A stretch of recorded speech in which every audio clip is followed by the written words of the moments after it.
John Jones is ruining his own legacy. Bearing in mind, this man has hit another car which had a pregnant lady in, and he decided to flee the scene. He has been caught driving drunk. He has put his hands on his own wife, bearing in mind he's a trained professional fighter. He has threatened the police and rammed his own head into his car, hid from a drug testing body under an MMA mat for 8 hours, and had cards rescheduled and cancelled because of failing drug tests. And after all that, the MMA community has still deemed John Jones greatest of all time, the best fighter. And after this tweet, he actually thinks the UFC's best interest is to keep him as the face of the company. Now, over the last few days and weeks, John Jones' little ego has been all over Twitter, responding to fans because he's trying to make himself feel better for ducking the Tom Aspinall fight. He responded to a fan which asked him, how would you beat Tom Aspinall?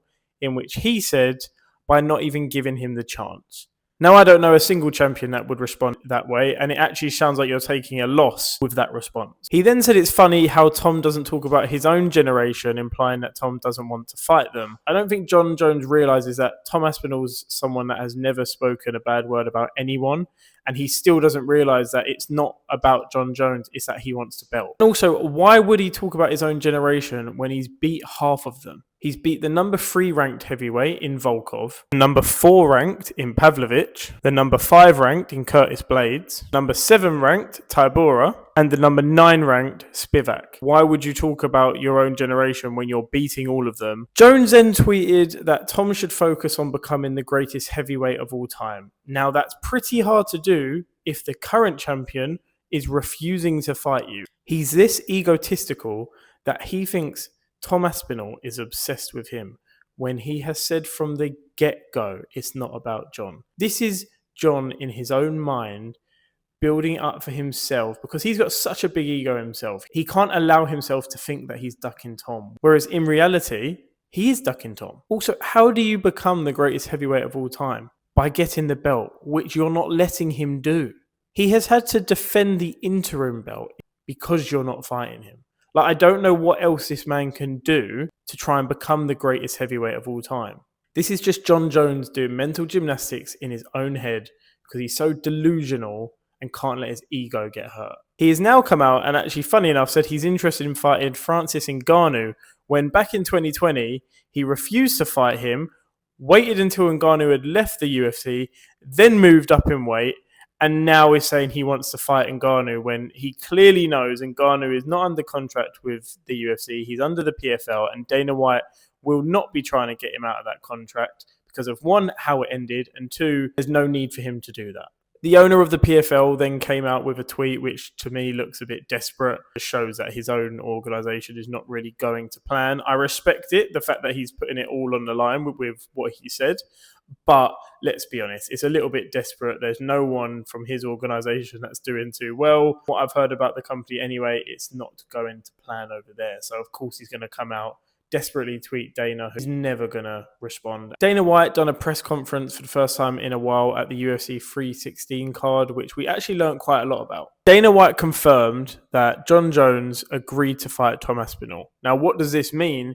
It just shows you that John has gone back on his word and pulled out of the fight. Because if we're still agreeing, there would be a fight being made as we speak. It just shows you how much he's ducking Tom. Dana White has been saying that he's not been following the drama on Twitter when we all know that is the biggest lie. You're telling me you're not following your heavyweight tweet constantly about your company. Dana, I appreciate you've got to act like you don't know what's going on, but Jesus Christ, so just lie straight to our face. I think it's also a bit of desperate times for Dana because for him to say that he doesn't know what's going on, I think it's trying to cloud over the fact that he actually has nothing in plan and there's nothing coming.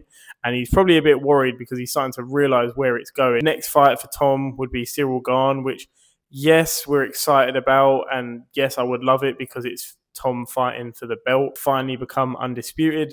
But when you say the fight will happen and it doesn't, it's not a good look. A reporter actually asked Dana White, what is the difference between when you made GSP strip from the belt compared to this John Jones situation? I actually respected the journalist for asking this because he's putting it on Dana. He's saying, look, you stripped someone for this exact same reason back in the day. When GSP beat Hendricks straight after, he knew GSP was not going to defend that belt for a while because he had an illness or something going on. He stripped in there and then. What's the difference now?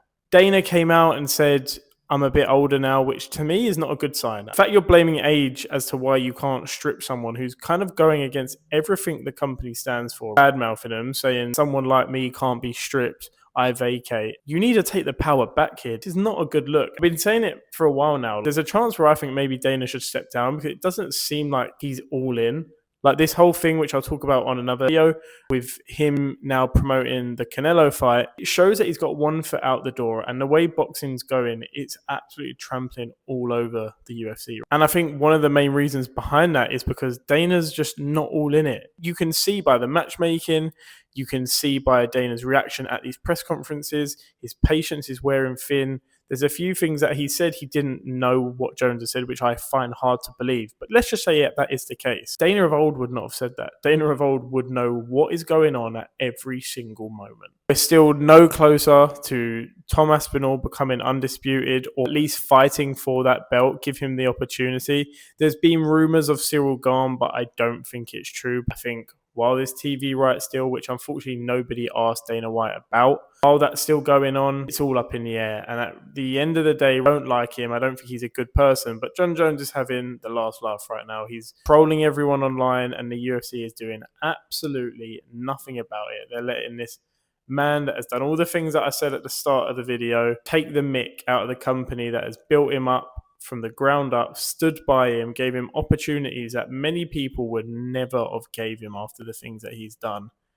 And he's just absolutely spitting back in their face and laughing at them. If you like this content, please like and subscribe and follow for more, and I'll catch you on the next one.